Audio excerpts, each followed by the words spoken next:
ఓం శ్రీ మహాగణాధిపతయే నమ. ఓం శ్రీ మహాసరస్వత్యై నమ. ఓం శ్రీ గురుభ్యో నమ. హరి ఓం. ఓం గణానాం త్వా గణపతిగుం హవామహే కవిం కవీనాముపమశ్రవస్తం జ్యేష్ఠరాజం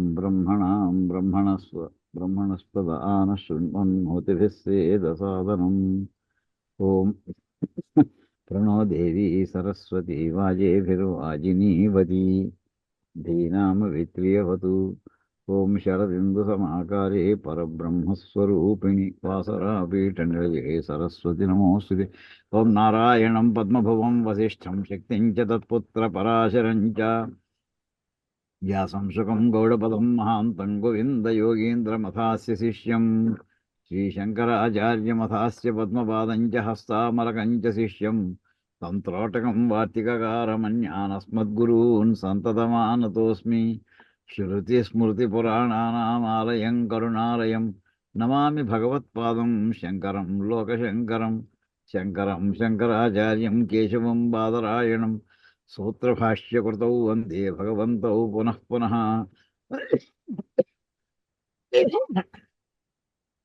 ఓం ఈశ్వరో గురురాత్మేతి మూర్తిభేద విభాగినే వ్యోమవద్వ్యాప్తదేహాయ దక్షిణామూర్తయే నమః.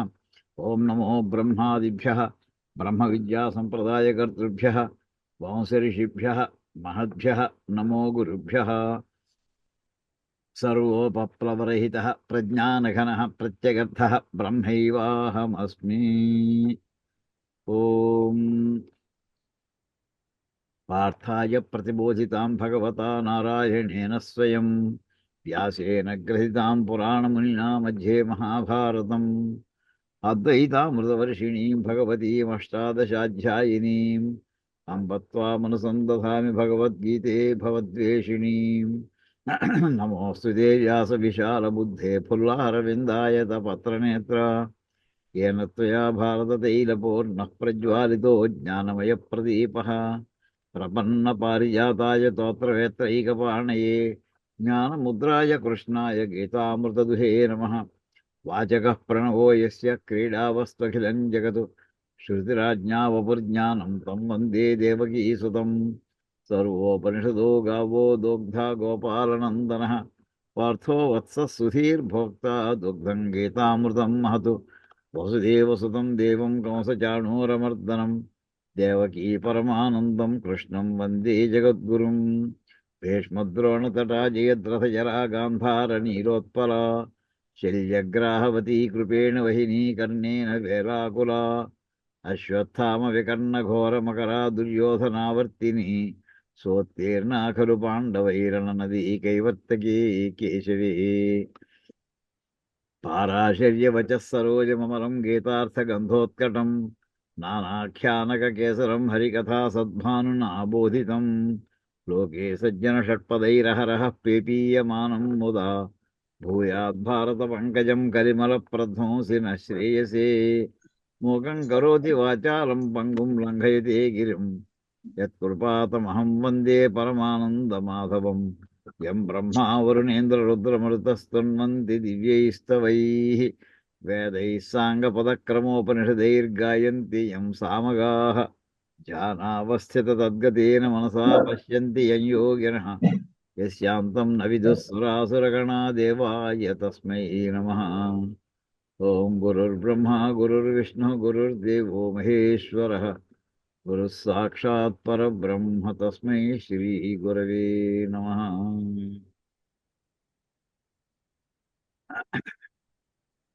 మనం ఈ భగవద్గీతలో 3వ అధ్యాయంలో మనం చెప్పుకుంటున్నాం. అందులో 14వ శ్లోకం మనం కొంత చెప్పుకోవడం జరిగింది.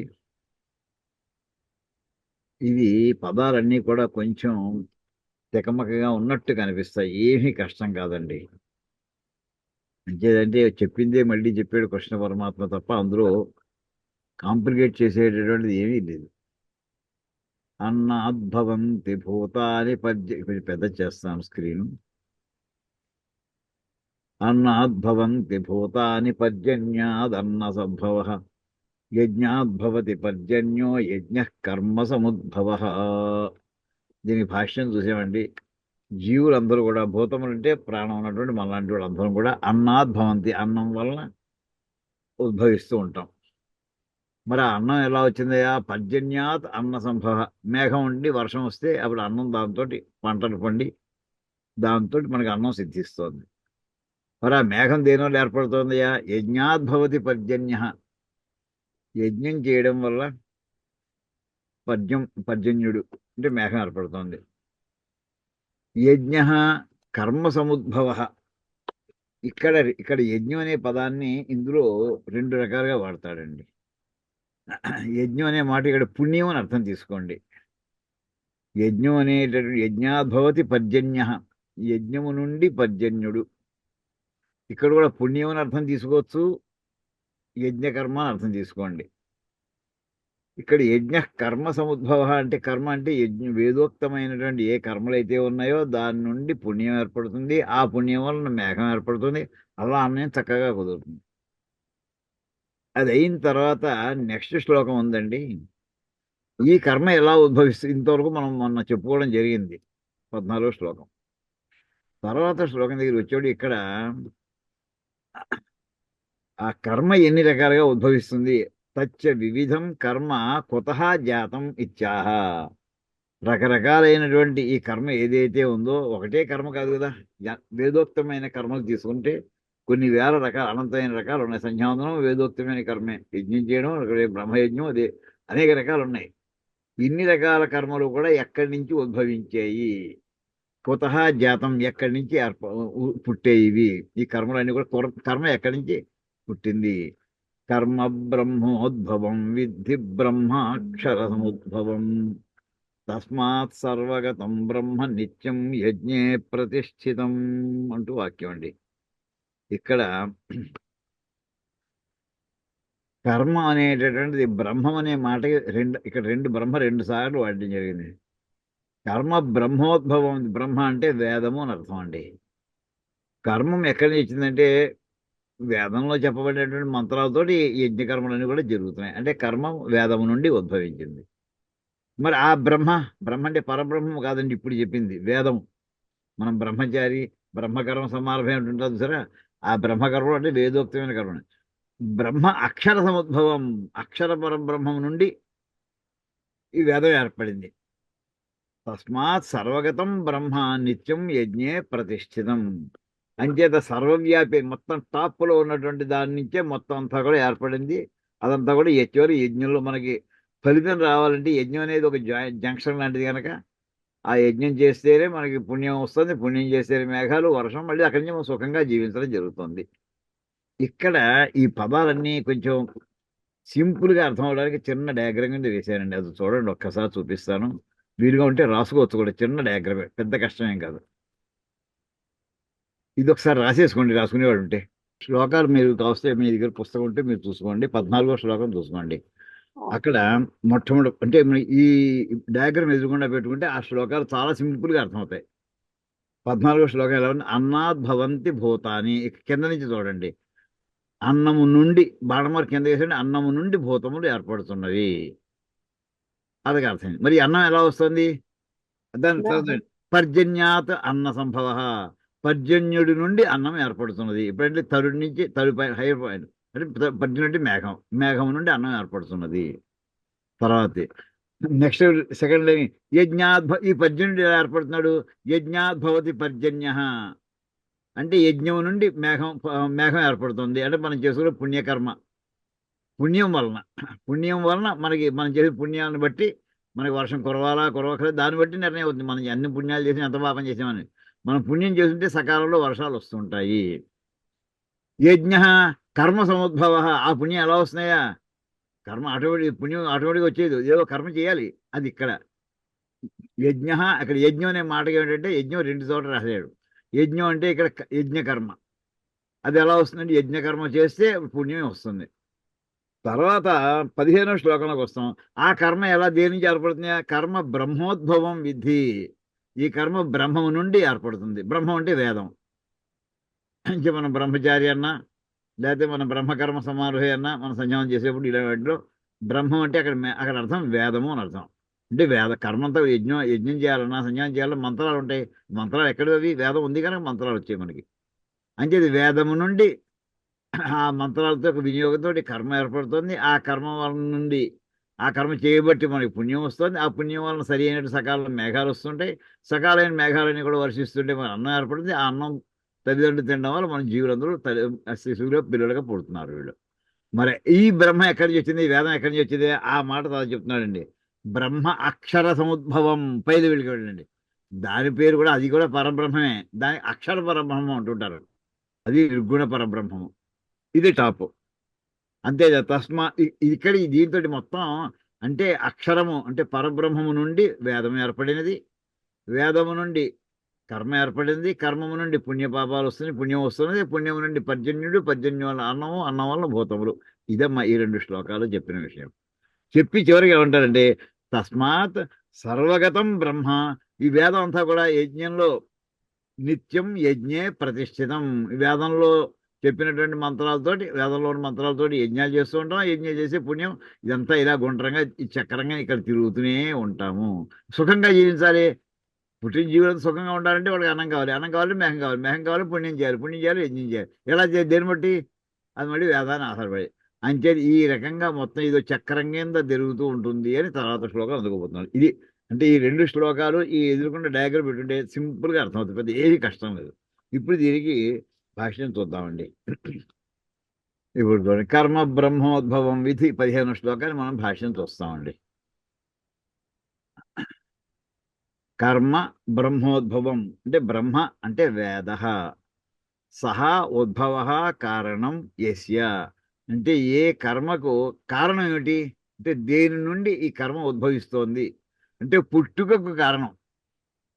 ఉద్భవం అంటే పుట్టుకకు, తన పుట్టుకకు కారణం ఏంటంటే వేదమైంది ఈ కర్మకి. యస్య తత్ కర్మ. ఆ కర్మ బ్రహ్మోద్భవం అంచేత బ్రహ్మోద్భవం అంటే వేదము నుండి ఉద్భవించినది. తత్కర్మ ఆ కర్మ అది వేదము నుండి ఉద్భవించింది అని విద్ధి జానీహి తెలుసుకో అర్జున అని చెప్పాడండి.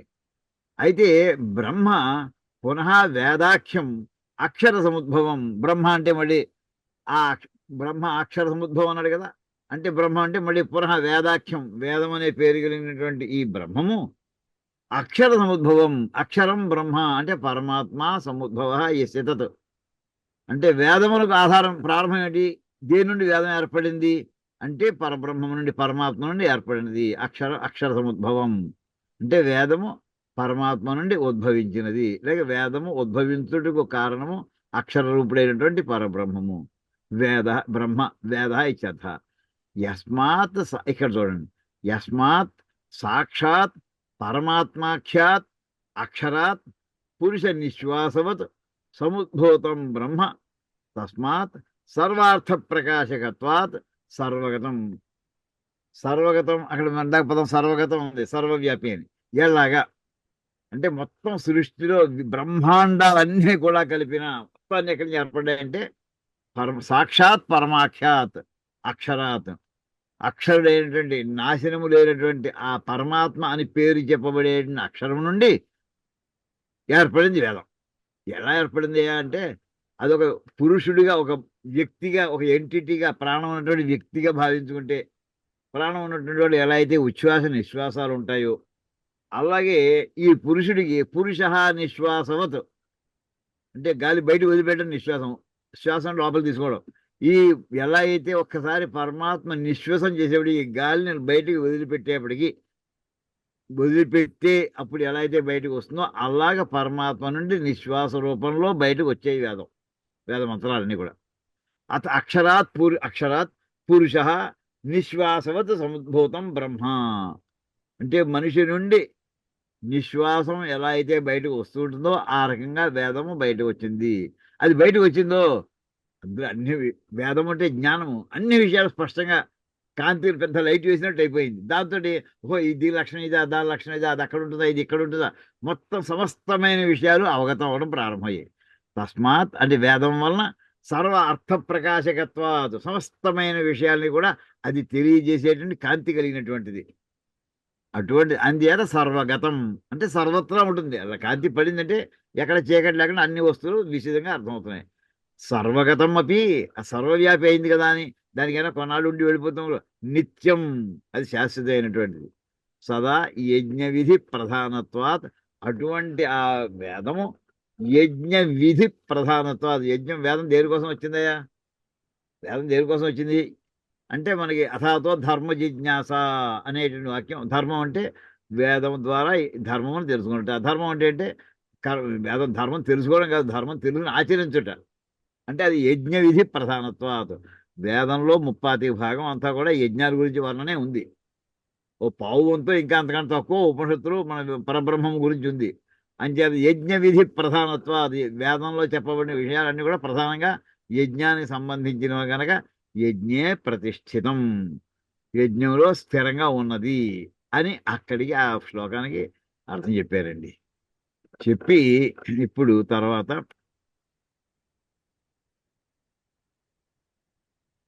ఏవం ప్రవర్తితం చక్రం నానువర్తయతి హయః అఘాయురింద్రియారామ మోఘం పార్థ సజీవతి. పదవి భాగం ఏవం ప్రవర్తితం చక్రం న అనువర్తయతి ఇహ యః అఘాయు ఇంద్రియారామ మోఘం పార్థ సహ జీవతి. ఈ పార్థ అనే సంబోధన ప్రధానం. హే పార్థ, ఓ అర్జున అని అర్థం వస్తుందండి. ఇక్కడ భాష ఏంటంటే ఇది ఈ రకంగా అంటే మనం యజ్ఞం వేదం నుండి యజ్ఞం, యజ్ఞం నుంచి పుణ్యం, పుణ్యం వల్ల మేఘం, మేఘం వల్ల పంటలు, పంటల వల్ల చివరి మనిషి యొక్క పుట్టుక, మళ్ళీ మళ్ళీ మళ్ళీ మళ్ళీ అక్కడికి వస్తుండం. ఇది చక్రం కింద తిరుగుతోంది. మళ్ళీ సుఖంగా జీవితం, మళ్ళీ వేద మంత్రాలు చేస్తూనే ఉండడం. ఇది ఏడాది ఏడాదికి మనం చేస్తూనే ఉంటాం, నిత్యం చేస్తూనే ఉంటాం. అదో ఒక క్రమంలో చేస్తూనే ఉంటాం. అంటే దాన్ని ఒక చక్రంతో పోల్చారు. ఏవం ప్రవర్తితం చక్రం నా అనువర్తయతి ఇహ యః.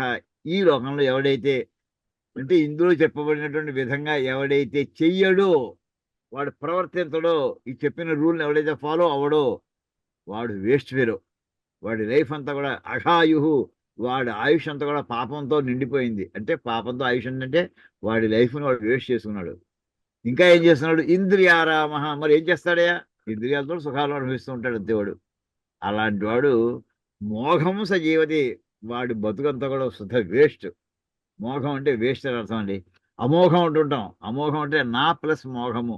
మోఘం అంటే వేస్ట్, అమోఘం అంటే నాన్ వేస్ట్ అని అక్కడ అర్థం అండి. దీని భాష్యం చూద్దామండి. ఏవం ఇత్థం ఈశ్వరేణ వేద యజ్ఞ పూర్వకం జగచ్చక్రం ప్రవర్తితం న అనువర్తయతి ఇహ లోకే యః కర్మణ్యధికృతః సన్ అఘాయు. అఘం పాపం ఆయుః జీవనం యస్య సహ అఘాయు పాపజీవన ఇది యావత్. అక్కడి వృషపండి. 3 లైన్లు కలిపి ఒకటే వృషం ఇక్కడికి. ఏవం ఈ విధంగా, ఏ విధంగా 14వ శ్లోకంలో 15వ శ్లోకంలో రెండిట్లో చెప్పింది మొత్తం కలిసి సైకిల్ పూర్తి. మన పుట్టుకకి కారణమైన మొత్తం ఏంటంటే చివరికి వేదము. అక్కడికి మళ్ళీ పుట్టాం, ఈ జన్మ అయిపోయింది, మళ్ళీ మళ్ళీ సఫరించు, మళ్ళీ వేదం చదువుకో, మళ్ళీ యజ్ఞాలు చేయి, పుణ్యకర్మలు చేసుకుని మళ్ళీ మంచి లోకాలు వెళ్ళు. ఇది ఈ చక్రంలో ఈ విధంగా ఏ ఏవం ఇత్థం ఈ విధంగా ఈశ్వరేణ అంటే పరమాత్మ చేత వేద యజ్ఞ పూర్వకం జగచ్చక్రం, వేదము యజ్ఞము ముందుగా కలిగేటువంటి ఈ జగచ్చక్రం అంటే ఈ ప్రపంచం అనేటటువంటి చక్రం ప్రవర్తితం ఎలా నడుస్తుంది అంటే ఈ వేదం మూలాన్ని యజ్ఞం, యజ్ఞం మూలాన్ని మళ్ళీ వేదం, అలాగా ఇది ఆ రకమైనటువంటి గుండ్రంగా సైకిలిక్గా ఉన్నటువంటి ఈ జగచ్చక్రంతో కూడా ప్రవర్తితం. ఇది ఎవరు ప్రవేశపెట్టాడు? ఇది పరమాత్మ ప్రవేశపెట్టాడు. చేయబడింది అంటే ఈ చక్రాన్ని నడిపిస్తున్నటువంటి ఈ వేదము యజ్ఞము పూర్వకంగా నడుస్తున్నటువంటి చక్రమును ఎవడైతే నా అనువర్తయితే, అను అంటే ఫాలో అవడం అండి. అనువర్తయితే ఫాలో అవుతూ లైఫ్ లీడ్ చేసుకోలేడు అంటే ఫాలో అవ్వడు అంటే చెప్పిన రూలుని ఫాలో అవ్వడు. 14వ శ్లోకంలోను 15వ శ్లోకంలో చెప్పిన పద్ధతిని ఎవడైతే అనుసరించడో ఇహలోకే వాడు ఎలాంటి వాడు? సంబంధం ఉందా లేదా వాడికి అధికారం ఉంది, వాడు చేయవలసిన కర్తవ్యం ఉంది. యహా కర్మని అధికృత సన్, కర్మ అంటే యజ్ఞకర్మని చేయడానికి వాడికి యోగ్యత ఉండి ఉండి కూడా అది కర్మని అధికృత అధికారం అధికారం అంటే యోగ్యత. కర్మని యజ్ఞకర్మను చేయుటకు అధికారం ఉండి చదువుకున్నటువంటి వాడై ఉండి కూడా అఘాయు అంటే ఎవరైతే చెయ్యడో నా అనువర్తయితి, ఎవడైతే ఫాలో అవడో ఆ చక్రాన్ని అంటే ఆ పద్ధతిలో ప్రవర్తించడు. అఘాయు, అఘం అంటే పాపం, ఆయు అంటే జీవనం, యశ్ అంటే పాపం జీవనం యశ అఘాయు అంటే పాప జీవన అంటే పాపమే జీవనముగా కలిగి అంటే పాపాలు చేస్తూ జీవితాన్ని గడుపుకుంటున్నాడు. ఇది యావత్. ఇంకా ఏం చేస్తాడు? ఇంద్రియారామ, ఇంద్రియై ఆరామ, ఆరమణం, ఆ క్రీడ విషయేషు యస్య సహ ఇంద్రియారామ అంటే ఎవరైతే ఇంద్రియై ఆరామ ఇంద్రియముల మూలంగా ఇంద్రియాలతోటి వాడు విషయముల యందు ఆసక్తుడై ఉండి అందులో ఆడుకుంటున్నట్టువలే క్రీడిస్తూ క్రీడిస్తూ కాలక్షేమం ఎవడైతే చేస్తూ ఉంటాడో అంటే ఇంద్రియముల చేత విషయములు ఎందు ప్రవర్తింపజేయబడి ఆ ఇంద్రియములతోటి చేస్తున్నటువంటి ఆ పనులే వాడు అవి సంతోషదాయంగా వాడు భావించుకుంటూ అందులోనే ఎలా ఉంటాడు అలాంటి వాడిని ఏమంటారు? సహా ఇంద్రియ ఆరామ, ఇంద్రియారామ, ఇంద్రియములందే ఆనందాన్ని పొందేటటువంటి వాడు. వాడు మోఘం వృధా అంటే హే పార్థ సహా జీవితవాడు వృధాగా జీవిస్తున్నాడయ్యా అంటే వాడు ఏమీ అచీవ్ చేయటం లేదు. తస్మాత్ అజ్ఞేన అధికృతేన అంచేత వాడికి ఇంకా మోక్షం తల సంగతి. ఇంకా వాడికి మన కర్మకాండే సరిగ్గా చేయట్లేదు. వాడు కర్మకాండ చేస్తే చేయగా చేయగా చేయగా కొన్నాళ్ళకి వాడికి మోక్షం మీద అభిలాష కలుగుతుంది. మోక్షం వచ్చేస్తుంది కదా, అభిలాష కలుగుతుంది. ఆ స్థితి కూడా వాడు వెళ్ళట్లేదు. తస్మాత్ అజ్ఞేన అధికృతేన కర్తవ్యం అధికృతేన కర్తవ్యమేవ కర్మ ఇది ప్రకరణ. అంచేత మనలాంటి వాళ్ళందరూ కూడా ఇంకా ఆత్మజ్ఞానము రాని వాళ్ళందరూ కూడా అజ్ఞేన అంటే అజ్ఞానము పొందనటువంటి అధికృతేన అంటే కర్తవ్య ఈ యజ్ఞాగాది కర్మలు చేయడానికి యోగ్యత ఉన్నటువంటి వాళ్ళందరూ కూడా ఏం చేయాలయ్యా? తస్మాత్ అజ్ఞేన అధికృతేన కర్తవ్యమేవ కర్మ. అంచేత ఇంకా వాడికి ఆత్మజ్ఞాన ప్రాప్తి కలగలేదు, కానీ యజ్ఞయాగాదులు పుణ్యకర్మలు చేయడానికి కావాల్సినటువంటి యోగ్యత వాడికి ఉన్నది కనుక వాడి చేత కర్తవ్యమేవ కర్మ, వాడు కర్తవ్యం చేయవలసిందే, వాడు చేయవలసిన కర్మ చేస్తూనే ఉండాలి. ఇది ప్రకరణార్థ. మొత్తం మీద ఓవరాల్ మెసేజ్ ఏమిటంటే ఇక్కడ చెప్పదలుచుకున్న కృష్ణ పరమాత్మ ఇది. అంటే మిగతా వాళ్ళందరూ కూడా ఇంతవరకు చెప్పినటువంటి యజ్ఞయాగాది మొత్తం ఇందాక 14-15 శ్లోకాలు చెప్పినటువంటి చివరికి కర్మ అంతా ఏదైతే ఉందో ఆ చక్రంలో అందరూ కూడా యజ్ఞయాగాది అంటే యజ్ఞం చేసేమని కాదండి, పుణ్యకర్మలు చేస్తూనే ఉండాలి. ఎవరయ్యా? ఎన్నాళ్ళు చేయాలి? జ్ఞానప్రాప్తి పర్యంతం. అని ఎవరయ్యా ఇంకా జ్ఞానప్రాప్తి రానివాడు అని ఇక్కడ ఈ వాక్యాన్ని అర్థం చెప్పారండి. అంచేత ఇక్కడ ప్రాగ్ ఆత్మజ్ఞాన నిష్ఠా యోగ్యత ప్రాప్తి. ఇప్పుడు దీని మీద చిన్న మళ్ళీ ఒక కొరి వేసుకుంటున్నారు ఆయన. ప్రాగ్ ఆత్మజ్ఞాన నిష్ఠా యోగ్యత ప్రాప్తే తాదర్థ్యేన కర్మానుష్ఠానం అధికృతేన అనాత్మజ్ఞేన కర్తవ్యమేవ ఇత్యేతత్. అంటే ఏంటంటే ప్రాక్ అంటే ముందు, ఆత్మజ్ఞాన నిష్ఠా యోగ్యత ప్రాప్తే ఆత్మజ్ఞాన నిష్ఠయందు దాని యోగ్యతని పొందుటకు ముందుగా అంటే వాడి ఆత్మజ్ఞానం రావడం అనేది ఆఖరి స్టెప్. దానికి ముందర ఏంటంటే యోగ్యత అంటే ఎలిజిబిలిటీ, ఆత్మజ్ఞానం పొందని ఎలిజిబిలిటీ. ఆ యోగ్యత వచ్చే ముందు అంటే వాడికి ఇంకా అసలు ఆత్మజ్ఞానం పొందడానికి కావాల్సిన యోగ్యత కూడా ఇంకా రాలేదు వాడికి. అటువంటి తాదర్థ్యేన కర్మానుష్ఠానం అధికృతేన అనాత్మజ్ఞాన. అధికృతేన అంటే ఆత్మజ్ఞానం రానటువంటి వాళ్ళు, అధికృతేన యజ్ఞయాగాది కర్మలు చేయడానికి ఎవరికైతే అధికారం ఉన్నదో వాళ్ళు కర్మానుష్ఠానం కర్తవ్యం. ఆ చేయవలసినటువంటి అనుష్ఠానం ఏదైతే ఉందో దేవతార్చన చేసుకుంటూ ఉండడం, బ్రహ్మయజ్ఞం చేసుకుంటూ ఉండడం, సంధ్యావందనం, ఇవన్నీ కూడా మొత్తం ఏవైతే ఉన్నాయో ఇవన్నీ కూడా చేస్తూనే ఉండాలి. కర్తవ్యం ఏవా చేసి తీరవలసిందే. ఇత్యేతదు అనే విషయాన్ని న కర్మణా అనారంభాత్ మూడో అధ్యాయంలో 4వ శ్లోకంలో అయితే ఇత్యత ఆరభ్య ఏమండి అంటే ఇక్కడ ఇప్పుడు మరి ఇందాక చెప్పదల విషయం శరీర ఎందుకు చేయాలయా? శరీర యాత్రాపిచతే న ప్రసిద్ధేత్ అకర్మణ. 8వ శ్లోకం వరకు చెప్పింది ఏంటంటే నువ్వు ఆ కర్మ కూడా చెయ్యకపోతే అది నీ జీవనం ఎలా గడుస్తున్నాయా? భిక్షకి వెళ్ళాలి కదా. నువ్వు కర్మ చేసేవాడు భిక్షకి వెళ్ళాలి. సన్యాసం తీసుకోలేదు, కన్యాసం తీసుకోని వాళ్ళు కొంతమందిగా భిక్ష వెళ్ళవలసిన వాళ్ళు ఉన్నారు. అలాంటి వాడు అలా నువ్వు ఆ పని చేయనని కూర్చుంటే నీ జీవనం ఎలా గడుస్తుంది? ఇత్ ఏవం అంతేన 8వ శ్లోకం వరకు ప్రతిపాద్య యజ్ఞార్థాత్ కర్మణ అన్యత 9వ శ్లోకం ఇత్ ఆదిన అంటే 9వ శ్లోకం నుంచి ప్రారంభించి 16వ శ్లోకం దాకా యజ్ఞార్థాత్ కర్మణ అన్యత్ర ఇత్యాదిన 9వ శ్లోకం లాగా ఇది ప్రారంభించి మోఘం పార్థసహేతి అంటే 16 ఇత్యేవం అంతేన అపి గ్రంథేన ప్రాసంగికం అధికృతస్య అనాత్మవిద కర్మానుష్ఠానే బహు కారణం ఉక్తం. అందుచేత ఇవన్నీ కూడా ఎవరి గురించి చెప్పారు అంటే ఆత్మజ్ఞానం ఇంకా ప్రాప్తించనటువంటి కానీ యోగ్యత ఉండి చేయవలసినటువంటి వాళ్ళు ఎవరైతే ఉన్నారో వాళ్ళు మీరు చేస్తూనే కర్మ మానొద్దు, కర్మ మానొద్దు, కర్మ చేస్తూనే ఉండండి, పుణ్యకర్మలు చేస్తూనే ఉండండి అని మొత్తం మీద ఏవం అంతేనా ఇంతవరకు అక్కడి నుంచి ఇన్నో శ్లోకం నుంచి అన్నో శ్లోకం వరకు తర్వాత ఈ శ్లోకం వరకు ఇలా చేయకపోతే జీవితంతో వేస్ట్ చేసిన వాళ్ళు అవుతారు.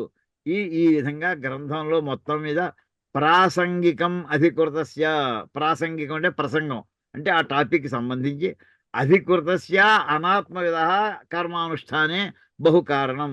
అంచేత ఆత్మజ్ఞానము రానటువంటి వాడు కర్మానుష్ఠానం చేయడంలో వాడు ఎటువంటి వాడు దాంట్లో అధికారం ఉన్నటువంటి యోగ్యత ఉన్నటువంటి వాడు కర్మ చేసి తీరవలసిందే అని బహు కారణం ఒక చాలా వివరంగా చెప్పాడయ్యా కృష్ణ పరమాత్మ. ఇంకా ఏం చెప్పాడైనా తది అకరణేచ అది చెయ్యకపోవడం వల్ల చెయ్యాలి అని స్పష్టంగా చెప్పాడు. చెయ్యకపోతే కూడా ఏమిటో చెప్పాడు ఆయన. తది అకరణేచ తదకరణే అలా చదవకండి. తదకరణే అనువాదం ఇవ్వండి. తదకరణేచ అకరణ అంటే చెయ్యకపోవడం. తదకరణేచ దోష సంకీర్తనం కృతం చెయ్యకపోతే వచ్చే పాపం ఏమిటో అది కూడా చెప్పడం జరిగింది కృష్ణ పరమాత్మ. ఈ రకంగా అంటే ఏంటంటే మళ్ళీ మొత్తం అలా సమ్మరీ ఏమిటంటే ఇంత చెప్పుకున్న దానికి అంటే కర్మము జ్ఞానము ఈ రెండు. జ్ఞానం వచ్చినటువంటి వాడు కూడా కర్మలు చేస్తూనే ఉండాలా అది మొట్టమొదట చెప్పిన దానంతా కూడా ఈ కర్మానుష్ఠానము జ్ఞానం వచ్చిన వాళ్ళకి కాదు, జ్ఞానం ఇంకా రాని వాళ్ళకి. ఆత్మజ్ఞానం అంటే ఏ జ్ఞానం? ఆత్మజ్ఞానం ఇంకా ప్రాప్తించని వాళ్ళకి కర్మలు చేస్తూనే ఉండాలి వాళ్ళు. చెయ్యకపోతే పాపం వస్తుంది అని ఇంత విషయం అన్ని శ్లోకాలు పాప ఆయన పట్టిందని కృష్ణ పరమాత్మ చెప్పడానికి. తర్వాత ఇప్పుడు దీని తర్వాత ఉండేటటువంటిది ఇక్కడ చూడండి. ఇప్పుడు ఇందులో మళ్ళీ చిన్న డౌట్ తీసుకుంటున్నారు ఆయన. ఏవం స్థితే ఇలా ఉండగా కిమేవం స్థితం చక్రం సర్వేణ అనువర్తనీయం ఆహోస్విత్ పూర్వోక్త కర్మయోగ అనుష్ఠాన ఉపాయ ప్రాప్యాం అనాత్మవిద జ్ఞానయోగేనైవ నిష్ఠాం ఆత్మవిద్భిః సాంఖ్యైః అనుష్ఠేయాం అప్రాప్తేన ఏవ ఇత్యేవం అర్థం అర్జునస్య ప్రశ్నం ఆశంక్య స్వయమేవ వా శాస్త్రార్థస్య వివేక ప్రతిపత్త్యర్థం ఏతం వైతమాత్మానం విదిత్వా నివృత్త మిథ్యాజ్ఞానాः సంతః బ్రాహ్మణాः మిథ్యాజ్ఞానవద్భిः అవశ్యం కర్తవ్యేభ్యः పుత్రైషణాదిభ్యో వ్యుత్థాయ అథ భిక్షాచర్యం శరీరస్థితిమాత్ర ప్రయుక్తం చరంతి నేషాం ఆత్మజ్ఞాన నిష్ఠా వ్యతిరేకేణ అన్యత్ కార్యం అస్తి ఇత్యేవం శృత్యర్థం ఇహ గీతాశాస్త్రే ప్రతిపిపాదయిషితం ఆవిష్కుర్వన్ ఆహా భగవాన్. ఎంత ఒక్క వాక్యం అండి ఇది, ఒక్క వాక్యం, ఎక్కడా ఫుల్ స్టాపులు లేవు. ఇప్పుడు ఒక పదవి చూసుకుంటే ఏవం స్థితే ఇది ఇలా ఉండగా కిం ఇప్పుడు ఏమయ్యా ఇలా ఈ చక్రాన్ని అందరూ ఆత్మజ్ఞానం రాని వాళ్ళని చేయాలని అంటున్నావు. ఏవం ప్రవర్తితం చక్రం ఈ విధంగా ఏర్పాటు చేయబడినటువంటి ఈ వేదము యజ్ఞము అనేటటువంటి చక్రం ఏదైతుందో ఇది సర్వేణ అనువర్తనీయం కిం అందరూ కూడా దీన్ని అనుసరిస్తూనే ఉండాలా? ఈ చక్రాన్ని అందరూ అనుసరించి ఆ రకంగా జీవించాలా? ఆహోసిత్ లేకపోతే ఆర్ పూర్వోక్త కర్మయోగ అనుష్ఠాన ఉపాయ ప్రాప్యాం అనాత్మవిద ఆత్మజ్ఞానం కలగలేదు ఇంకాను. అలాంటి వాడు అనాత్మవిద అంటే ఆత్మజ్ఞానం రాని వాని చేత ఇదంతా చేసుకోవాలా? అంటే ఏం చేసుకోవాలి?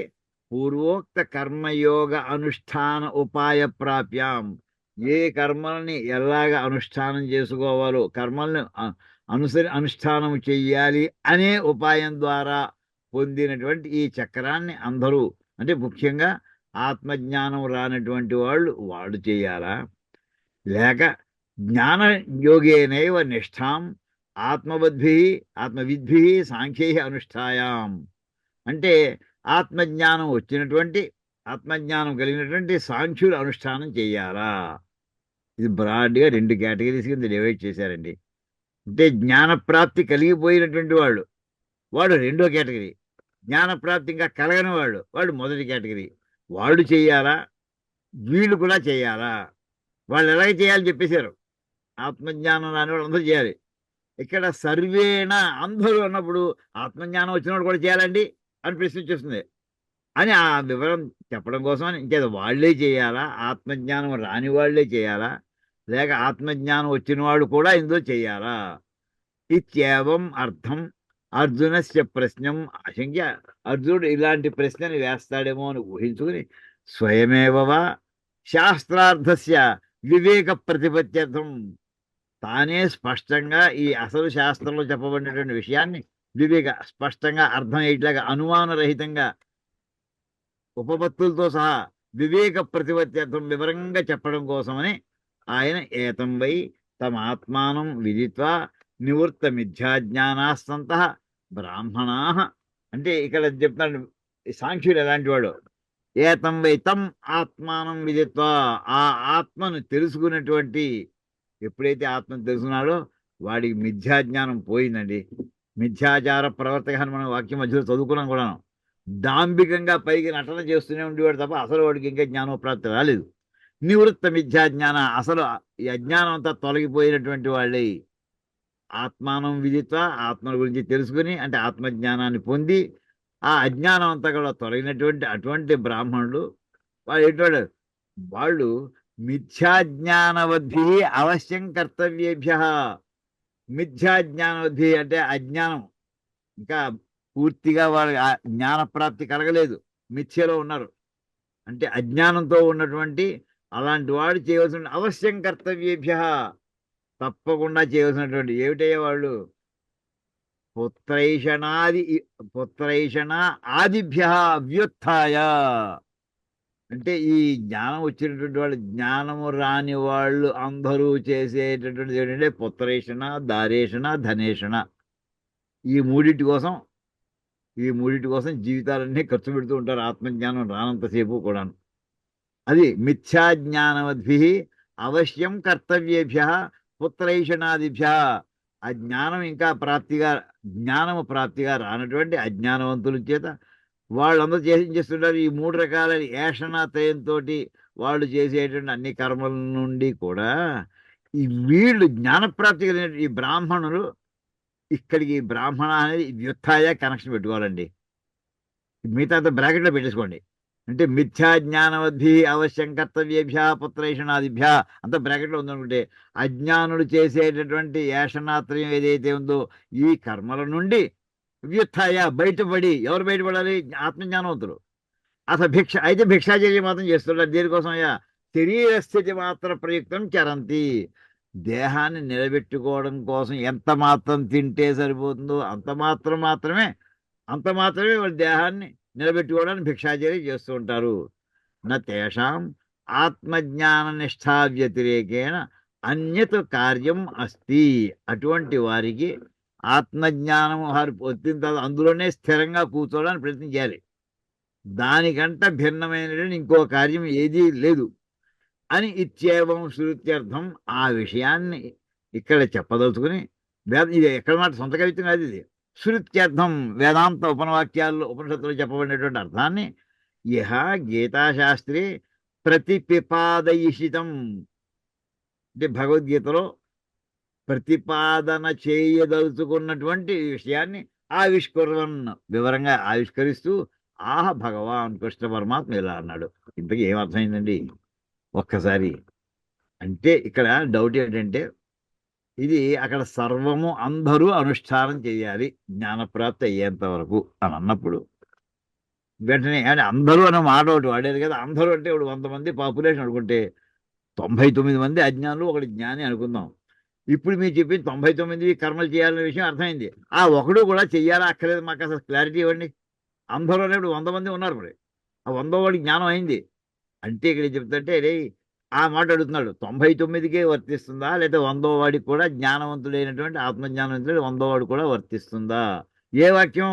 కర్మ చెయ్యాలి, అందరూ కర్మ చేయాలనే వాక్యం అందరికీ వర్తిస్తుందా అని అంటే ఇక్కడ ఏం చెప్తున్నారంటే జ్ఞానం ప్రాప్తించినటువంటి వాడు వాడు చెయ్యక్కర్లేదు. మిగతా వాళ్ళు జ్ఞానం ప్రాప్తించినప్పుడు డబ్బు కావాలి, భార్య మంచి పిల్లలు కావాలి, మంచి కుటుంబం కావాలి, ఇలాంటి కోరికలన్నిటితోటి ఏవైతే ఉంటాయో ఈ కోరికలన్నింటినీ వదిలిపెట్టేసి ఎంతవరకు చిన్న కర్మ చేస్తే ఈ దేహం నిలబడుతుందో అంతవరకు మాత్రమే సరిపడినటువంటి పని చేయాలి వాడు. మిగతా టైం అంతా కూడా ఏం చేయాలి? ఆత్మజ్ఞాన నిష్టలోనే పూర్తిగా నిమగ్నం అయిపోయి ఉండాలి తప్ప దానికంట భిన్నమైనటువంటి ఇంకా ఏ కార్యాన్ని చెయ్యకూడదు. ఇప్పుడు చూడండి, ఈవేళ మనకు ఉన్నటువంటి స్వామీజీల్లో ఎంతమంది శరీర స్థితి మాత్ర ప్రయుక్తమే చరిస్తున్నారు. దేహం మాత్రమే నిలబడడానికి చేసే అందులో కాకుండా మొత్తం రియల్ ఎస్టేట్ బిజినెస్ మొత్తం అన్నిటిలో కూడా ఇన్వాల్వ్ అయిపోయినారండి. ఇంకా అన్యత కార్యం నాస్తి, వాళ్ళకి ఇంకో పని చేయకూడదు అని భగవంతుడు ఎవరు వీడు ఆత్మజ్ఞానం. ఆత్మజ్ఞానం ఎవరికి వస్తున్నారు? సన్యాసులకి. సన్యాసం తీసుకున్నామని చెప్పినటువంటి వీళ్ళందరూ కూడా ఈ వాక్యానికి, పరమాత్మ చెప్పినటువంటి వాక్యానికి భిన్నంగానే జీవిస్తున్నారండి. అనుమానం లేకుండా చెప్పవచ్చు. ఇచ్చేవో అయితే ఇక్కడ మనం మాత్రం ఆయన చెప్పింది కృష్ణ పరమాత్మ, వాళ్ళకంటే మనం ఫార్ ఫార్ బెటర్ అండి. నతేషాం ఆత్మజ్ఞాన నిష్ఠా వ్యతిరేకన. ఆత్మజ్ఞానం మీద అభిమానం ఉన్నటువంటి వాడు గంట ఏడు సోమవారం ఏడు క్లాస్కి వచ్చి కూర్చుంటున్నారు అంతే, ఖచ్చితంగా వస్తున్నారు. ఆత్మజ్ఞాన నిష్ఠా వ్యతిరేకేన అన్యత్ కార్యం నాస్తి, నా ముందర వేసాడండి. ఇత్యేవం శృత్యర్థం. ఈ విషయాన్ని ఎక్కడిది? ఉపనిషత్తులు చెప్పినటువంటి విషయాన్ని ఈ భగవద్గీతలో చెప్పదలుచుకున్నటువంటి వాడే పరమాత్మ ఇలా అంటున్నట్ట. యస్మాత్ యస్త్వాత్మరతిరేవ స్యాత్ ఆత్మతృప్తశ్చ మానవః ఆత్మన్యేవ చ సంతుష్టః తస్య కార్యం న విద్యతే. పదవిభాగం చూడండి. యహ తు ఆత్మరతిః ఏవ స్యాత్ ఆత్మతృప్తః చ మానవః ఆత్మని ఏవ చ సంతుష్టః తస్య కార్యం న విద్యతే. అంటే ఆత్మరతిరేవస్య, ఇందులో చూడండి, ఆత్మయందే మక్కువ కలిగి ఉన్నటువంటి వాడే, ఆత్మతోటే సంతృప్తి పొందినటువంటి వాడే, ఆత్మలోనే సంతోషం కలిగినటువంటి వాడు ఎవడైతే ఉంటాడో వాడికి ఇంకో పని ఏది లేదు అని స్థూలంగా బాగుంది. భాష్యం చూద్దాం. యస్తు అంటే సాంఖ్య ఆత్మజ్ఞాన నిష్ఠ. సాంఖ్యుడు అంటే ఆత్మజ్ఞానమును పొందినటువంటి వాడు. ఆత్మజ్ఞానం పొందిన తర్వాత దాంట్లోనే నిజంగా స్థిరం, మనసు లగ్నం అయింది ఆత్మయందు. ఆ లగ్నమైన స్థితిని కంటిన్యూ చేస్తూ ఉండేటటువంటి వాడు వాడు నిష్ఠ అంటే. ఏ స్థితి అయితే అందరూ కోరుకుంటుంటారో, ఇప్పుడు మనకి బాలయోగులు ఉన్నారనుకోండి, మనం చాలా వాళ్ళందరూ అలా ధ్యానంలో ఉండిపోయి ఉంటారు సంవత్సరాలు సంవత్సరాలు. అటువంటి వాడు కొంతమంది మనం చూడడం జరిగింది పూర్వం. అలాంటి వాళ్ళు వాళ్ళు ఏమిటంటే అందులోనే వాడు బయట ప్రపంచంలో అక్కడ ప్రధానమంత్రి వచ్చాడన్నా ఇంకోళ్ళు వచ్చారన్నా వాళ్ళకి అందులో లేదు. ఆత్మజ్ఞాన నిష్ఠ ఆత్మరతి ఆత్మన్యేవ రతి సహా. అంటే వాడు ఎందులో మక్కువ ఉంది? బయట సంగీతం ప్రోగ్రాంలో వాడికి ఇష్టం ఉందా, మక్కువ ఉందా? లేదా క్రికెట్లో మక్కువ ఉందా? లేదండి. ఆత్మన్యేవ రతి న విషయేషు. శబ్దాది విషయముల ఎందు వాడికి ఏ రకమైనటువంటి ఆసక్తి లేదు. ఎందులో ఉందే వాడి ఆసక్తి అంతా కూడా ఆత్మన్యేవ రతి, ఆత్మ ఎందు మాత్రమే వాడికి ఆసక్తి. సహా ఆత్మరతి ఏవ స్యాత్. ఎవడు ఏ సాంఖ్యుడైతే ఏ ఆత్మజ్ఞానం ఎందు నిష్ఠతో ఉన్నటువంటి వాడు ఉన్నాడో వాడు ఆత్మయందు ఆత్మకు సంబంధించిన విషయములందు మాత్రమే వాడు మక్కువతోటి ఉన్నాడు. అలా ఉంటూ ఆత్మతృప్తశ్చ ఆత్మనైవ తృప్త న అన్న రసాదిన. వాడికి ఆత్మచేతనే వాడు తృప్తిని పొందుతున్నాడు. కొంతమంది భోజనంలో వేసేటువంటి రకరకాల వాటి వల్ల తృప్తి పొందుతూ ఉంటారు. ఇప్పుడు మనం మ్యారేజెస్కి వెళ్ళామనుకోండి, ఆ మెనూ చూడండి, అక్కడ 25 రకాలు కాదు, 100 రకాలు, 150 రకాలు చేంజ్ చేస్తుంటారు. ఎవరు తింటాడండి అసలు? ఎవరు తిరగలినా వాడు ఉన్నది వంద, ఆ కడుపు నిండేది అంతే. కానీ వందలాది రకరకాల ఐటమ్స్. అంటే కొంతమంది ఇది బాగుందయ్యా, అది బాగుంది అంటుంటారు. అంటే ఇక్కడ వాడు ఏమైనా అన్న రసాదిన తృప్త, అలాంటి వాడుకు అన్నం చేత దాని రుచుల చేత వాడు తృప్తి పొందుతున్నారు. కానీ ఇక్కడ అందులో పెట్టినటువంటి భోజనాల్లో తయారు చేసేటువంటి వంటకాల్లో వచ్చేటటువంటి ఎన్ని వందల రకాలు ఉన్నాయో, వాటిలో ఏ ఒక్క దాని యందు వాడికి ఆసక్తి లేదు, తృప్తి కలగట్లేదు. ఆ తృప్తి అన్నం తింటే వచ్చేది. మామూలు మనలాంటి వాడు అన్నం తింటే ఏ తృప్తి అయితే వస్తుందో ఆ తృప్తి వాడికి ఆత్మను గురించి ధ్యానం చేసుకోవడంలోనే వాడికి ఆ తృప్తి కలుగుతుంది అండి. ఆత్మతృప్త ఆత్మనైవ తృప్త ఆత్మన అంటే ఏ విభక్తి అవుతుందండి? తృతీయ విభక్తి. ఆత్మ చేతనే వాడు తృప్తి పొందుతున్నాడు. అంటే తృప్తి పొందేటటువంటి ఆత్మ గురించినటువంటి విషయంలోనే నిమగ్నమైపోయి ఉంటాడు వాడు. అన్నరసాధన సహా మానవ మనుష్య. వాడు ఎలాంటి వాడు? వాడు సాంఖ్యుడు అన్నాడు. వాడు ఆత్మజ్ఞాన ఇష్టం వాడు ఎవడై ఉంటాడు? వాడు సన్యాసి. వాడు ఆత్మని ఏవచ సంతుష్ట సంతోష బాహ్య అర్థలాభే సర్వస్య భవతి. సామాన్య ప్రతివాడికి కూడా బయట అర్థలాభే, ఏదైనా వాడు అడిగినటువంటి ఒక వస్తువు పొందినప్పుడు వాడికి సంతోషం కలుగుతుంది. ఏదైనా ఒక వస్తువు, నాకు ఒక పుస్తకం కొనుక్కోవాలి ఉంది, ఆ పుస్తకం దొరికింది, రేర్ బుక్ అది, షాపులోకి వెళ్ళాను దొరికింది, చాలా సంతోషంగా ఉంటుంది. అంటే బాహ్య అర్థలాభం. అర్థం అంటే ఏ వస్తువు కావాలనుకున్నాం, వాడి క్యాష్ కావాలనుకున్నాడు, ₹1,00,00,000 వాడి క్యాష్ కావాలనుకున్నాడు, ప్రయత్నం చేశాడు, వాడికి లభించింది, వాడి అప్పటి సంతోషం. ఇంకోటేదో వస్తువు బయట బయట ప్రపంచానికి సంబంధించి ఇంకోటేదో వస్తువు కావాలన్నాడు, అది పొందాడు, అప్పుడు సంతోషం. కానీ వీడికి, ఈ సాంఖ్యుడికి ఆత్మజ్ఞానం గాని బయట వాటి యందు ఏమీ వాడికి మక్కువ లేదు. ఆత్మన్యేవచ సంతుష్ట, ఆత్మయందు మాత్రమే, ఆత్మని, అది సప్తమి విభక్తి ఏకవచనం, ఆత్మ యందు మాత్రమే సంతోషంతో ఉంటాడు. అంటే మిగతా వస్తువుల యందు వాడికి సంతోషం కలగదు. ఆత్మ యందు వాడికి మాత్రం, అందులోనే వాడు సంతోషంగా ఉంటాడు, హ్యాపీగా ఉంటాడు వాడు. అంటే అందులో నిమగ్నమైపోయినాడు, లగ్నమైపోయినాడు వాడు. తం, అలాంటి వాడు సర్వస్య భవతి. తం అనపేక్ష అంటే బయట లాభం, బయట వస్తువులు దొరికితేనే సామాన్య మానవుడికి సంతోషం కలుగుతుంది. తం అనపేక్ష, వాడి అలాంటివి పట్టించుకోకుండా ఆత్మన్యేవచ సంతుష్ట. సర్వత అంటే ఏంటంటే సర్వత వేత తృష్ణ ఇత్యేతతు. అంటే ఏంటంటే వీడికి ఎందులోనూ కోరిక లేవు. తృష్ణ అంటే కోరిక, ఇది అది కావాలి ఇది కావాలని. వేత తృష్ణ, కోరిక లేనటువంటి వాడు వీడు. ఏదో ఒక కోరిక, ఇది మనకు అన్ని రకాలు ఉండవు, ఏదో ఒకటి రెండు ఉండొచ్చు. వీత తృష్ణ, సర్వత వీత తృష్ణ, అన్ని విషయం ఎందుకు కూడా వాడికి కోరిక లేకుండా ఉండడం. మనకి 199 వాటిల్లో లేకపోవచ్చు, ఒకటి ఏదో ఉండొచ్చు. నాకేం అక్కర్లేదని మా పిల్లలు కులాసాగా ఉంటే చాలు. అంటే పిల్లలు ఎవరు దెబ్బతింటే వీడి, మనవాళ్ళు దెబ్బతింటే వీడికి దెబ్బతింటే ఫెయిల్ అయిపోతుంటాడు. అంటే ఏమైంది, వీడి బాడీకి వీడు అక్కర్లేదు అనుకుంటున్నాడు, కానీ next second generation, third generation కావాలి. అందరం అంతే మనం. అది కూడా ఏమో ఎవరి అదృష్టం వాళ్ళది, అంతే వదిలేయి. తన బాడీని ఎలా అయితే ఇంక తాను పట్టించుకోకుండా ఉండేటటువంటి మహానుభావులు ఉన్నారు, అలా వెళ్ళిపోదాం. సర్వత వీత తృష్ణ ఇచ్చేతతు, అన్ని విషయములు కదా, అన్ని అన్ని విధములుగా కూడా ఏ రకమైన కోరిక లేదు. తన లెవెల్కి, లెవెల్స్లో కూడా డిఫరెన్సెస్ ఉన్నాయి. లెవెల్ డిఫరెన్సెస్తో కూడినటువంటి కోరికలు కూడా లేకుండా ఉండేటటువంటి వాడు. యహ ఈదృశ ఆత్మవిత్, ఎవడైతే ఈదృశ అంటే ఈ రకమైనటువంటి ఆత్మవిత్, ఆత్మవేత్త ఎవడైతే ఉన్నాడో, తస్య కార్యం కరణీయం న విద్యతే నాస్తి.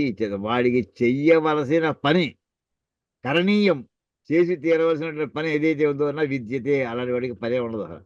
నాస్తి, అసలు అటువంటి వాడికి చెయ్యవలసిన పని అంటూ ఏం లేదయ్యా. అంటే కర్మ వాడు చెయ్యాలా, అక్కర్లేదు, ఖచ్చితమైనటువంటి ఆన్సర్ స్పష్టంగా చెప్పేస్తున్నాడు ఇక్కడ కృష్ణ పరమాత్మ. ఇది ఇది అంటే ఆత్మజ్ఞాన నిష్ఠుడైనట్టు ఆ స్థాయికి వెళ్ళాక అని అర్థం వస్తుందండి. ఓ రమణ మహర్షి ఉన్నారు, ఎప్పుడూ అది చెప్పుకుంటున్నాం, లేదా ఓ రామకృష్ణ పరమహంస, ఓ వివేకానందుడు. వీళ్ళకి ఇంకా బయట ఏ విషయాన్ని వీళ్ళు పట్టించుకోలేదు వీళ్ళు. ముఖ్యంగా రమణ మహర్షి కానీ, రామకృష్ణ పరమహంస, మనకి మిగతా వాళ్ళకి అయితే ఇంకా, వివేకానంద అయితే ఇంకా నాకు అది కావాలి ఇది కావాలని, లోకం క్షేమంగా ఉన్నా నువ్వు ప్రయత్నం చేశాడు ఆయన. వీళ్ళ అది కూడా లేవు అసలు వీళ్ళిద్దరికి కూడా. అటువంటి ఏ విషయంలోనూ ఆసక్తి లేనివాడు అని ఈ రకంగా ఈ శ్లోకాలు చెప్పింది. అది నెక్స్ట్ శ్లోకంలో ఏం చెప్తా చూద్దాం.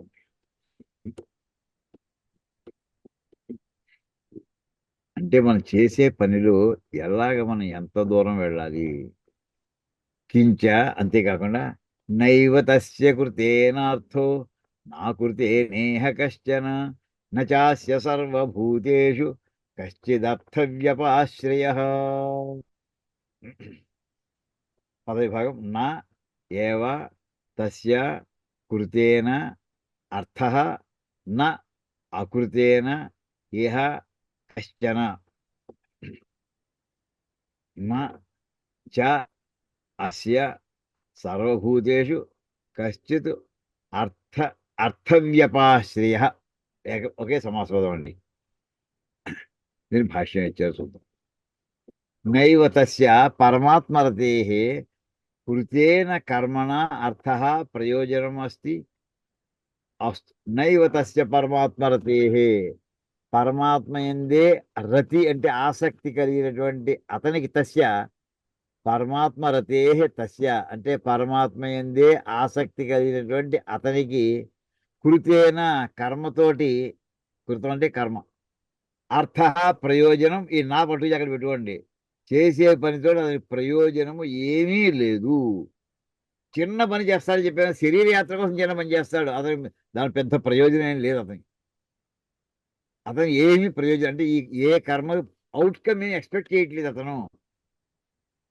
అస్తు తర్హి అకృతి, అయితే కొన్ని పనులు చేస్తున్నాడు ఇక్కడ, చెయ్యకపోతే అస్తు తర్హి అకృతేన అకరణేన ప్రత్యవాయాక్ష అనర్థ. అలాంటి వాడు చెయ్యవలసినటువంటి పనిని అకరణేన చెయ్యకపోవడం చేత ప్రత్యవాయాక్ష అనర్థ. చెయ్యవలసిన కర్మని చెయ్యకపోతే దాన్ని ఏమంటారంటే ఆ పాపాన్ని ప్రత్యవాయం అంటారండి. ప్రత్యవాయం అని పేరుగినటువంటి అనర్థం ఏమైనా వస్తుందా వీడికి? అంటే చేయవలసినటువంటి పనిని చేయడం వల్ల ప్రయోజనం లేదు, చేయవలసినటువంటి పనిని చెయ్యకపోవడం వల్ల పాపం లేదు. అంటే ఇందాక పుణ్యం లేదు, ఇప్పుడు పాపం లేదు. నా అకృతేన ఇహ లోకే కశ్చన కశ్చిదపి ప్రత్యవాయ ప్రాప్తి రూప ఆత్మహాని లక్షణ వా నైవ అస్తి.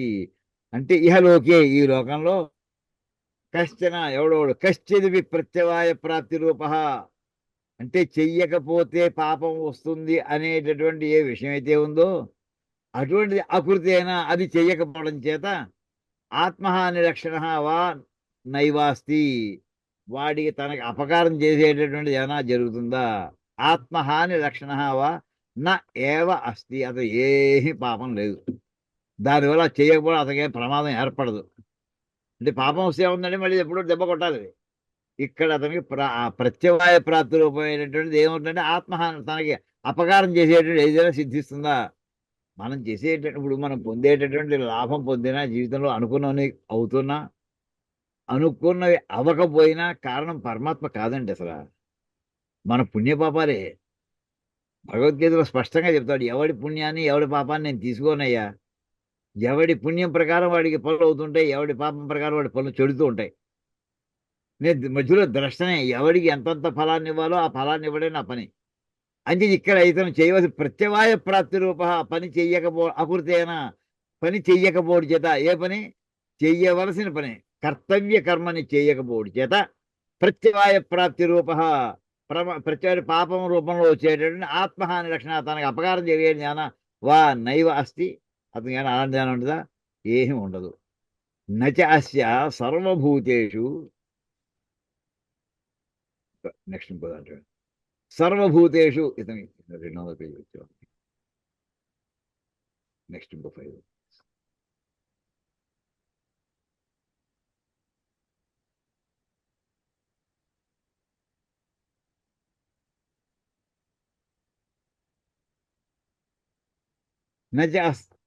బ్రహ్మాది స్థావరాంతేషు భూతేషు కశ్చిత్ అర్థవ్యపాశ్రయ ప్రయోజన నిమిత్త క్రియా సాధ్య వ్యపాశ్రయ వ్యపాశ్రయణం కంచిత్ భూత విశేషం ఆశ్రిత్య న సాధ్య కశ్చిత్ అర్థ అస్తి ఏన తదర్థ క్రియా అనుష్ఠేయ స్యాత్. బ్రహ్మాది స్థావరాంతేషు, బ్రహ్మగారులాగా అయితే మొక్కల వరకు, అంటే మనకి చీమలోను బ్రహ్మలోను అంటాం చూసారా, అలాగా బ్రహ్మలగా, చతుర్ముఖ బ్రహ్మలగా ఇటు, అది అన్నిటికంటే అత్యున్నతమైనటువంటి స్థితి. అక్కడి నుంచి అత్యధమైనటువంటి స్థితి ఏమిటంటే చిన్న మొక్క, చిన్న కీటకం, అంతవరకు కూడా స్థావరం అటువంటి మొత్తం ఈ బ్రహ్మాండాలందరూ కూడా చతుర్ముఖ బ్రహ్మలగాయతూ చిన్నదైనటువంటి స్థావరములు ఏవైతే అంతవరకు కూడా అలా నేటి భూతేషు ఇవన్నీ జీవులే వీళ్ళందరూ కూడా. వీళ్ళలో అర్థవ్యపాశయ ప్రయోజన నిమిత్త క్రియా సాధ్య. వ్యపాశయం అంటే ఆశ్రయించి ఉండడం, అర్థవ్యపాశయం అంటే ఏదైనా ఒక ఎక్స్పెక్టేషన్ తోటి ప్రయోజనం, ఇప్పుడు ఏదో ఊహించుకుంటున్నాను ఫలానా వాడిని కలుసుకోవాలి, దీనివల్ల నాకు ఏమిటి లాభం, డొనేషన్ ఇస్తాడా ఆయన, లేకపోతే రేపు రథయాత్రలో ఫాలో అవుతాడా, ఏదో ఒక ప్రయోజనం ఆలోచిస్తాం అనుకోండి.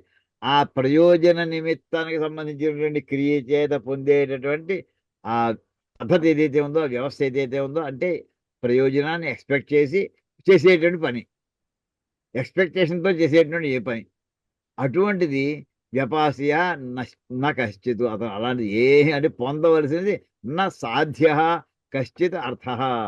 సాధ్య అంటే ఏంటి తెలుసా అండి? సాధింపబడవలసి ఉన్నది అంటే ఇంకా పొందవలసి ఉన్నది. పొందేసాం అనుకోండి దాన్ని సిద్ధ అంటారు. సిద్ధుడు అంటే వాడు ఆల్రెడీ పొందేశాడు. సిద్ధులు సాధ్యులు అంటుంటాం. సాధ్యులు అంటే ఇంకా పొందాలి ఇంకా. ఎలాంటంటే బీఎస్సీ పాస్ అయిపోయిన వాడు ఒకడు, బీఎస్సీ పరీక్ష రాసిన వాడు ఒకడు. పరీక్ష రాసినంత మాత్రం పాస్ అయిపోతానికి గ్యారంటీ ఏం లేదు. అందుచేత ఇటువంటి ఈ ఆశ్రిత్య కంచిత్ భూత విశేషం ఆశ్రిత్య, ఏదో ఒక గొప్ప జీవుణ్ణి ఆశ్రయించుకొని సాధ్య కశ్చిత్ నా అర్థ, ఏదో పొందవలసింది ఇంకా ఏదో ఉంది అనేటటువంటి విషయం ఇతనికి లేదు.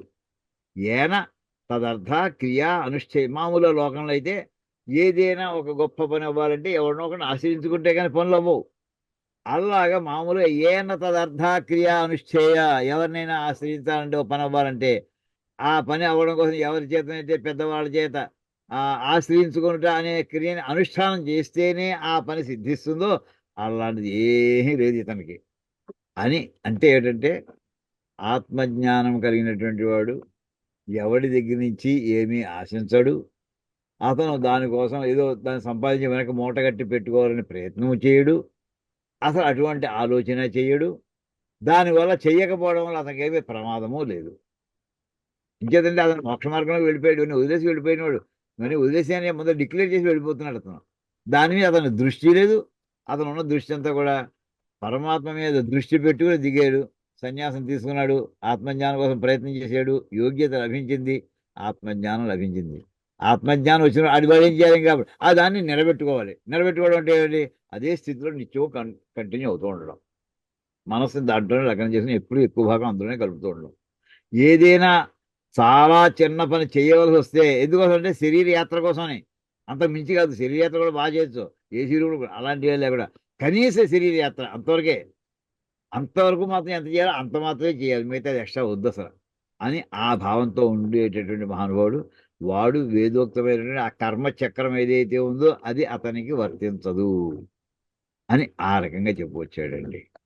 చేసి నత్వం ఏతస్మిన్ సర్వతః సంప్లుతోదక స్థానీయే సమ్యక్ దర్శనే వర్తసే యతః ఏవం త్వం, అంటే నువ్వు ఏతస్మిన్ సర్వతః సంప్లుతోదక స్థానీయే సమ్యక్ దర్శనే నా వర్తసే. నా ఇక్కడ పెట్టుకోండి అర్జున. అది ఎలా, అది ఎవరికది? అది ఆత్మజ్ఞానం ఇష్ట వాళ్ళకి. ఇందాక చెప్పాను నేను పని చేయక్కర్లేదని, కానీ నీకు ఆ స్థితి ఇంకా లేదు. అదేంటంటే సర్వత సంప్రద ఉదక స్థానీయే సమ్యక్ దర్శనే. సమ్యక్ దర్శనం మోక్షం. ఆ మోక్షం ఎటువంటిది? అది పొందితే ఇంకా పొందనిది ఏదీ లేదు. ఈ పొందాలనుకున్నవన్నీ కూడా అందులో అంతర్భాగాలుగా నీకు లభిస్తాయి నీకు. అటువంటి సర్వత సంప్లుతోదక స్థానీయమైనటువంటి ఆత్మజ్ఞానం నందు నీకు అధికారం లేదు, నువ్వు అందులో ప్రవర్తించవు, నీకు అందులో యోగ్యత ఇంకా లేదు. అంచేత నువ్వేం చేయాలి? నువ్వు కర్మ మార్గంలో ఉండాలి. ఎలా చేయాలి కర్మ? నీకు మోక్ష మార్గానికి ప్రస్తుతం అధికారం లేదు, నీకు కర్మ మార్గానికే ఉంది. ఎలా చేయాలి? అంచేత ఆ కర్మ చేయడం ఎలా చేయాలి చెప్తాడు. ఇప్పుడు ఇందాక పైన చెప్పాడండి, వాడు ఆత్మజ్ఞానం ఉన్నటువంటి వాడు ఎందులోనూ ఆసక్తి పెట్టుకోడు, ఎందులోనూ కూడా ఇంకో దాంట్లో వాడు తృప్తి, ఇందులోనే ఆత్మ చూడడం దర్శనం పెట్టుకుంటాడు, అది ఆత్మజ్ఞానం. నీకు ఆ యోగ్యత లేదే అర్జున. ఆ యోగ్యం లేని వాళ్ళని ఏం చేయమని చెప్పాం? కర్మ చేయాలి. అందరూ సర్వం అనే పదంలో మిగతా వాళ్ళందరూ అని అర్థం. అందరూ అంటే మిగతా వాళ్ళందరూ కర్మ చేయవలసిందే. అంచేత నువ్వు తస్మాత్ అసక్త సతతం కార్యం కర్మ సమాచార. అందుచేత అర్జున ఎందుతోటి దేనితోటి కూడా బంధాలు లేకుండా చెయ్యవలసిన కర్మని చేస్తూనే వెళ్ళు. అసక్తో హ్యాచరణ కర్మ పరమ అలాగా సంగము లేకుండా అటాచ్మెంట్ లేకుండా ఆ కర్మను చేస్తూ ఉంటే వాడు శ్రేష్టమైనటువంటి ఆ మోక్ష మార్గాన్ని దగ్గర ఆ లైన్లో వెడుతున్నాడు వాడు. శ్రేష్టమైన దాన్ని పొందుతాడు వాడు అంటూ మనకి 19 శ్లోకం దాని భాషను తర్వాత క్లాసులు చెప్పుకుందాం. ఇక్కడ ఈవేళ 18 శ్లోకం దగ్గర చెప్పుకుని ఆపుకున్నట్టయింది. ఓం కాయేన వాచ మనసేంద్రియైర్వా బుద్ధ్యాత్మనా వా ప్రకృతే స్వభావాత్ కరోమి యజ్జత్ సకలం పరస్మై నారాయణయేతి సమర్పయామి. హరి ఓం తత్సత్ బ్రహ్మార్పణమస్తు. శ్రీ సీతారామార్పణమస్తు. ఓం తత్సత్.